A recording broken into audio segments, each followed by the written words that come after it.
L'histoire de la famille Snedeker est une histoire terrifiante. C'est une famille qui a été dans l'obligation de louer une maison tout près d'un centre médical pour leur grand-fils, Phil. Cette maison recèle de sombres secrets et va plonger la famille Snedeker dans l'horreur. C'est parti pour un nouvel épisode de Lonely Story.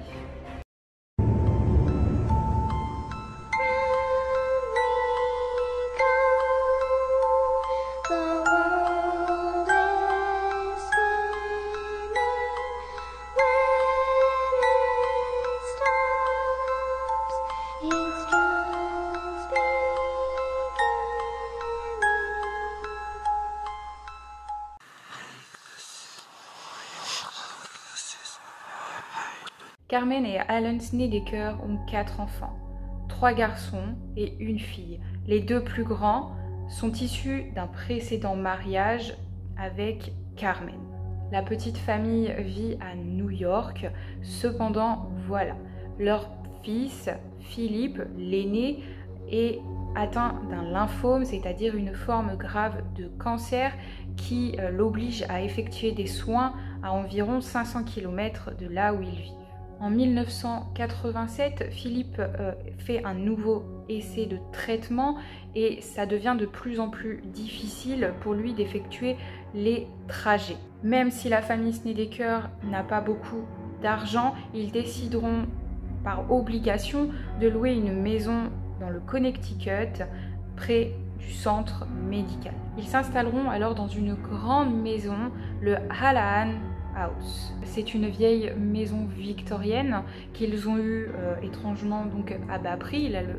Les charges pour la location sont faibles. Comme je vous ai expliqué, ils ont été quand même pressés par le temps et n'avaient pas beaucoup de moyens. Sans même visiter au préalable la maison, ils la louèrent sans hésiter. Ils emménageront alors en juin 1986. En arrivant sur place, Carmen expliquera qu'elle s'est sentie angoissée. Elle a mis ça sur le coup du stress. Voilà, ils entrèrent donc dans la nouvelle maison.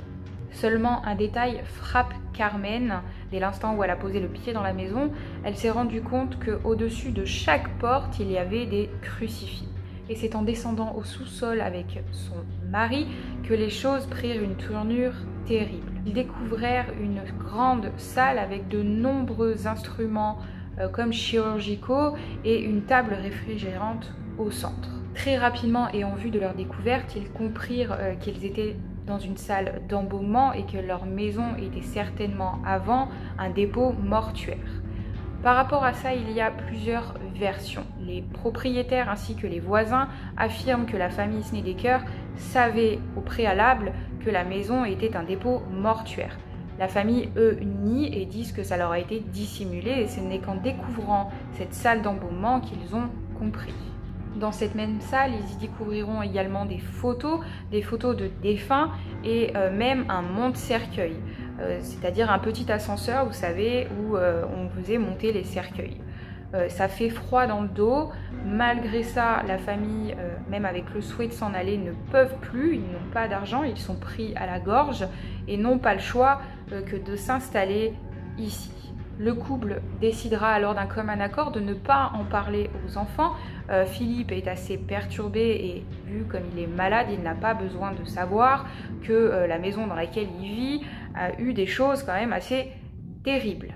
Pour dissimuler cette salle d'embaumement, ils placeront devant la porte une grande bibliothèque, pensant que leurs enfants ne le verraient jamais et comme ça, ils ne connaîtraient pas la vérité. Carmen n'était vraiment pas rassurée, de plus que son mari, Alan, devait retourner à New York pour travailler. Il fallait donc qu'elle reste là avec ses 4 enfants seuls. Les enfants, quant à eux, sont enchantés d'avoir une grande maison et ils choisiront un à un leur chambre. Philippe, l'aîné, lui qui est malade, décidera d'emménager sa chambre au sous-sol à côté de la pièce d'embaumement. Il voulait installer sa chambre dans ce qu'on pense être en tout cas la salle d'exposition des cercueils, donc à côté de la salle dissimulée par ses parents. Il ne faut pas oublier que Philippe est un adolescent, qu'il a envie d'avoir un petit peu d'indépendance, que c'est quelqu'un qui est très malade, qui surtout à cette période subissait un nouveau traitement et pour le coup avait énormément de nausées, et il y avait à côté une petite salle de bain attenante, ce qui lui permettait d'être en tout cas tranquille, ne pas être embêté et il ne voulait pas embêter les autres. Carmen accepta, voilà, elle ne voulait pas contrarier son fils qui subissait déjà beaucoup de choses. Le premier soir, Carmen était à l'étage. Elle explique qu'elle faisait les cartons dans la cuisine et elle a été surprise par Philippe qui venait de remonter alors qu'il venait de se coucher parce qu'il était fatigué. Il est remonté, il regarde sa mère et il lui dit « J'ai entendu que tu m'appelais ». Elle lui dit que non, elle ne l'a pas appelé et s'étonne donc qu'il soit monté. Le jeune garçon tourna les talons, retourna alors au sous-sol et pour s'occuper, et il aimait fouiner. Voilà, il se mit à fouiner donc dans toute la pièce et essayer de trouver des petites choses, et il ne tardit donc pas à découvrir que derrière la bibliothèque, il y avait une salle cachée. Le garçon se rendit rapidement compte que c'était une salle d'embaumement, c'était un adolescent, il était quand même au courant de certaines choses. Il décida d'en parler à son frère Bradley, celui donc qui est en dessous de lui, et le petit garçon lui dit non mais tu dis des bêtises, c'est pas vrai. Pour lui prouver, Philippe emmena Bradley au sous-sol et le fit entrer donc dans la salle d'embaumement. Il lui proposera même de s'installer sur la table, donc espèce de table en métal réfrigérante au centre de la pièce, et pour rigoler, il se mit à faire tourner la table avec donc Bradley dessus. Le petit garçon aurait demandé à multiples reprises à son frère d'arrêter, mais Philippe continuait à aller de plus en plus vite jusqu'à s'arrêter. Pour le coup, s'il voulait lui faire peur, c'était réussi. Les deux garçons montèrent à l'étage et décidèrent d'en parler à leur mère. Et c'est lors du repas qu'elle décidera d'en parler donc à ses enfants. Elle leur expliquera que la maison était un ancien dépôt mortuaire et qu'ils avaient dissimulé cette salle pour ne pas les effrayer. Elle demandera à ses enfants explicitement de ne plus aller dans cette pièce et leur interdira. Carmen savait que Philippe avait un trouble du comportement donc dû à ses traitements, et elle lui demanda simplement de ne pas effrayer ses frères et sa sœur et de garder en tout cas ce qu'il voit ou ce qu'il entend pour lui, ou du moins lui en parler à elle, mais de ne pas en parler au reste de la famille. Malgré ça, le lendemain, Philippe, accompagné de Bradley, retournèrent donc dans la salle d'embaumement et découvrirent une grille en fer forgé. Derrière cette petite grille, ça dissimulait comme un petit couloir sombre qui menait certainement à une autre pièce. Ce sont des adolescents et ils sont intrigués, ils décidèrent donc de prendre une lampe poche et de rentrer dans ce fameux petit tunnel. Ils firent alors une découverte très bizarre, ils s'arrêtèrent et ils virent comme une masse noire par terre, un peu rougeâtre, comme gluante. Ils tournèrent la tête et ils se rendirent compte que les murs suintaient et étaient recouverts d'une substance visqueuse. Ils ont pris peur, ils firent alors demi-tour et en criant remontèrent à l'étage. Carmen vit alors ses deux fils, le visage livide face à elle, et une fois de plus, ils lui expliquèrent que du sang dégoulinait du mur, voilà, ils étaient en panique. Sans chercher d'explication et en leur rappelant bien qu'elle leur avait interdit de rentrer dans la pièce et que de toute manière, si du sang ou quelque chose coulait du mur, elle l'aurait vu, Carmen les punit et les renvoie dans leur chambre. La mère de famille s'inquiéta davantage pour Philippe. Une fois de plus, elle se demanda si ce n'était pas des hallucinations qu'il avait dues à son lourd traitement. Elle s'en voulait de le punir, mais voilà, elle n'avait pas le choix. Les autres enfants étaient terrifiés et il fallait qu'elle parle à son fils. Une fois de plus, elle demandera à Philippe de ne pas effrayer son frère et elle lui expliquera que c'était peut-être dû à sa radiothérapie, qu'il voyait et entendait peut-être des choses, mais que ce n'était pas réel. Bradley, lui, demandera à sa mère s'il peut emménager avec son frère au sous-sol pour ne pas le laisser seul, puisqu'ils ont quand même l'impression qu'il ne va pas très bien depuis quelque temps. Il demanda tout simplement à sa mère de rester avec son frère. Elle accepta. La vie reprit un peu son cours et quelques jours plus tard, Carmen descendit au sous-sol pour faire un peu de ménage. Elle se rendit compte que les crucifix qui étaient au-dessus des portes donc du sous-sol avaient disparu. Tout de suite, elle le dit, elle a pensé à ses fils en se disant « Putain, ils me font encore une blague, c'est pas drôle » et pour alimenter le truc, ils ont enlevé les croix. Carmen s'était persuadée que ses fils s'étaient inventé des histoires, donc elle ne prêta plus attention à tout ça. Ce n'est que quelques mois que l'un des événements les plus terrifiants de la famille Snedeker est arrivé. Le fils Philippe est réveillé en pleine nuit. Il dit qu'il entend 4 voix d'hommes et c'est en regardant au fond de la pièce qu'il dit qu'il a pu distinguer 4 silhouettes.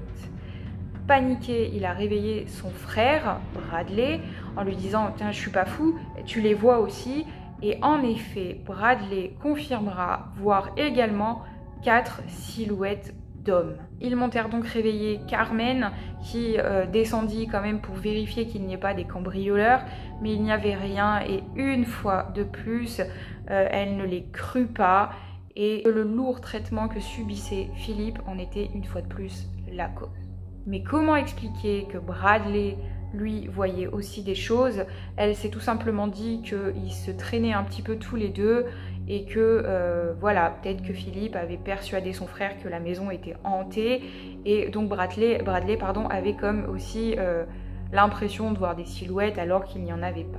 Plus le temps passait, plus Philippe changeait de comportement. Une fois de plus, on a encore mis ça sur la radiothérapie et ses nouveaux essais cliniques, mais il se renfermait sur lui-même. Il se mit à parler seul et il a écrit un journal qu'il prenait soin de cacher.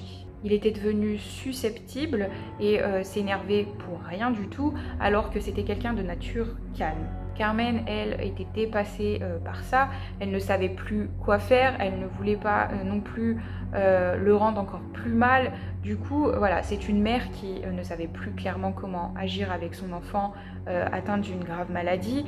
C'est quand même assez délicat. On ne peut pas reprocher à un enfant un changement de comportement si ce n'est pas réellement de sa faute. Quelques mois plus tard, Cam, la nièce de Carmen, vint leur rendre visite et décide de passer quelques jours avec sa tante et ses cousins et cousines. C'est une jeune fille qui a 17 ans, elle était très proche de son cousin Philippe et du coup elle était contente de venir voir sa famille. Malgré ça, elle expliquera que dès que Philippe vit sa cousine, il restera très froid et voilà, il ne lui parlait pas trop, il n'était pas comme d'habitude en tout cas. Cam était inquiète pour Philippe et demandera à sa tante si elle pouvait rester quelques jours supplémentaires afin de la soulager comme elle était seule et que Alan était en train de travailler à New York. C'est Cam qui un jour, lorsque Philippe était à l'hôpital donc pour ses rendez-vous, se mit à ranger la chambre donc, de son cousin et elle fit la découverte donc sous le matelas de Philippe d'un journal. Ce fameux journal intime qu'il rédigeait et qu'il prenait soin de cacher. Elle hésita un moment avant de le lire, mais comme elle était inquiète, elle se dit c'est pas grave, je préfère faire quelque chose comme ça, lire son journal intime, mais au moins je vais savoir les confessions de mon cousin et qu'est-ce qui lui passe par la tête en ce moment. Elle fut étonnée de voir que le garçon ne parlait que de mort et de noirceur. Elle décidera alors de montrer le journal à sa tante. Voilà, c'était important, on ne pouvait pas le laisser comme ça. Ce que Carmen remarqua très rapidement, c'est qu'il semblait y avoir comme 2 écritures distinctes. Certaines phrases étaient écrites avec des mots complexes et il n'y avait aucune faute d'orthographe, fait étrange puisque Philippe était dyslexique. Le soir, quand Carmen décidera d'en parler à Philippe à la maison, lui dira qu'il n'était pas le seul à avoir écrit dans ce journal. Carmen refusa encore d'y croire et je pense qu'elle se voilait la face, elle ne savait plus où elle en était et elle se refusait à y croire. C'est alors que tout doucement les événements se sont intensifiés.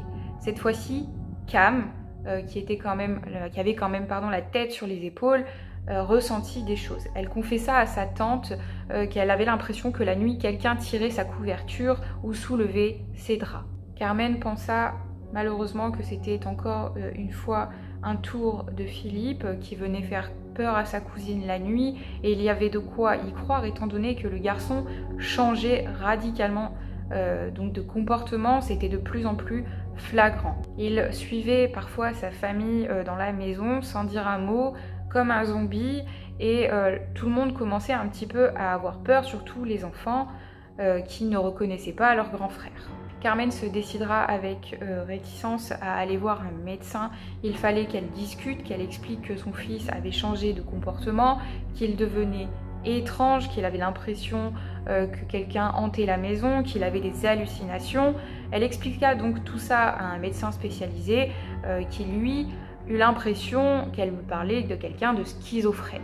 Et c'est avec regret que Carmen demanda à ce que son fils Philippe soit interné dans un hôpital spécialisé afin de savoir s'il était réellement atteint de schizophrénie et surtout qu'il ne soit pas dangereux avec lui-même et avec les autres. Ce qui surprit Carmen, c'est que le soir où les infirmiers sont venus chercher Philippe, apparemment il était quand même très agressif. Il faut savoir que c'était, comme je vous avais dit, un garçon, encore une fois, malade, qui était fatigué, qui parfois avait du mal à tenir sur ses jambes, qui n'avait pas beaucoup de force. C'était juste pas possible qu'il soit aussi agressif et aussi violent. Voilà, ça a surpris tout le monde, cette force qu'il s'est mis à avoir lorsque donc les soignants sont venus le chercher. Avant de quitter la maison, Philippe a dit à sa mère « Maintenant que je vais partir, ils vont s'en prendre à vous ». Carmen est effondrée, une fois de plus elle ne sait pas où elle en est et elle préfère au fond d'elle croire en réalité maintenant que son fils avait raison et que la maison est hantée plutôt qu'il soit schizophrène. Ce même jour-là, par colère, elle descendit au sous-sol et provoqua le soi-disant esprit qui y était. Elle l'insulte, elle met tout sur son dos, mais rien ne se passe. Ce n'est que le soir, dans la nuit, que Carmen fut réveillée par Cam qui hurlait. Elle court alors dans la chambre donc de la jeune fille et Cam explique à sa tante qu'elle a senti quelqu'un tirer sa couverture et soulever son t-shirt. Carmen prit alors une Bible et commença à en réciter quelques passages. C'est à ce moment-là que l'esprit cartésien de Carmen disparut puisqu'elle vit le t-shirt de Cam se soulever. Elle dit qu'elle vit comme une main transparente, on voyait les détails de la main et là ça fut trop. Elle savait que son fils avait raison, elle savait qu'elle venait de voir quelque chose de paranormal. Ce phénomène s'ajouta les crucifix, voilà. Elle se rendit compte que d'autres crucifix disparaissaient alors que son fils n'était pas à la maison et elle comprit alors que ce n'était pas une blague dès le départ, il y avait bien quelque chose d'étrange qui se passait. Carmen se serait trompée sur toute la ligne. C'est une femme affolée qui attrapa le combiné téléphonique et appela l'église. Ils lui expliqueront qu'ils enverront quelqu'un, une espèce d'exorcisme, pour venir voir la maison. Le soir même, Carmen est exténuée, elle décide alors d'aller prendre une douche et là se passe quelque chose de terrifiant. C'est en voulant sortir de la douche que son rideau s'est enroulé autour d'elle et serré de plus en plus fort jusqu'à l'asphyxier. Elle se débattait, elle criait, ce qui alerta Cam, qui heureusement était là, arriva et trouva sa tante sur le carrelage en train de se débattre, enroulée dans son rideau de douche. Sans réfléchir, elle déchire le rideau de douche et Carmen se retrouve libérée. Elle était persuadée que quelque chose de malveillant, très malveillant, venait de se prendre à elle. Dès que l'exorciste envoyé par l'église arrive chez les Snedeker, tout de suite il ressent quelque chose de très malveillant également et de sombre. Il préférera alors demander l'avis de deux démonologues très connus, le couple Ed et Lorraine Warren. Je ne vais pas vous reparler de ce couple, j'ai fait une vidéo là-dessus, les époux Warren, je vous la mettrai en description. N'hésitez pas à aller la regarder si vous ne les connaissez pas, ils sont, voilà, ce sont deux démonologues très célèbres et ils sont reconnus dans le monde entier, tant par leurs enquêtes que les films qui parlent d'eux. Donc en attendant la venue du couple, Carmen, elle, explique qu'elle avait l'impression de devenir folle. Elle nettoyait des assiettes, dès qu'elle se tournait, elles étaient rangées, elle savait plus ce qu'elle faisait. Un jour, elle aurait même passé la serpillière et l'eau de son seau serait devenue rouge. Elle a l'impression de perdre la tête, ça devient de plus en plus grave et elle commence un petit peu à perdre pied. Cam, quant à elle, est restée auprès de sa tante et a également subi des événements perturbants. Elle voyait des gens et elle pouvait les décrire avec exactitude. C'est depuis que Philippe a quitté la maison que tous ces événements se sont intensifiés et ont permis donc à Carmen, à Cam, en tout cas aux 2 adultes de la maison, d'être sûrs que Philippe n'était pas fou et que pour le coup il avait raison, il fallait le faire revenir à la maison. En 1988, le couple Warren, accompagné de leur neveu et leur petit-fils, arrivèrent chez les Snedeker. Ils s'installeront alors quelques jours. Ils affirmeront avec certitude que la maison est hantée et qu'il y a quelque chose de mauvais qui tourmente les Snedeker. C'est lors de leur enquête que Lorraine Warren découvrira que la maison recèle de bien sombres secrets et que d'anciens employés du salon funéraire avaient été condamnés pour nécrophilie et nécromancie. C'est sûrement même l'élément qui aurait apporté le mal dans cette maison. Le couple Warren expliquera avoir été témoin et victime d'agressions physiques par des entités et quelque chose qui les a marqués, c'est ce bruit de chaîne qu'ils entendaient la nuit. Ça venait du mont Cercueil, c'était comme s'il était toujours actif. Les Warren ont accumulé suffisamment de preuves pour permettre à l'église d'accepter qu'on y fasse un exorcisme. C'est alors que commença plusieurs séances donc d'exorcisme dans la maison, Philippe étant présent puisque Carmen est arrivée à le faire revenir à la maison. Voilà, elle savait que son fils n'était pas schizophrène, donc elle a demandé à récupérer son enfant. Ce qui était étrange et ce que tout le monde a remarqué, c'est que plus les séances avançaient, plus Philippe redevenait lui-même. Et soudainement, tout s'arrêta. La hantise de la famille Snedeker venait de prendre fin. Les Warren repartirent et la famille, en tout cas, ne put rester sur place. Ils décidèrent malgré tout de quitter la maison. Philippe, lui, décédera à l'âge de 38 ans, victime donc de son cancer. Et on sait que d'autres locataires ont été dans cette maison par la suite, mais n'ont plus jamais rien ressenti.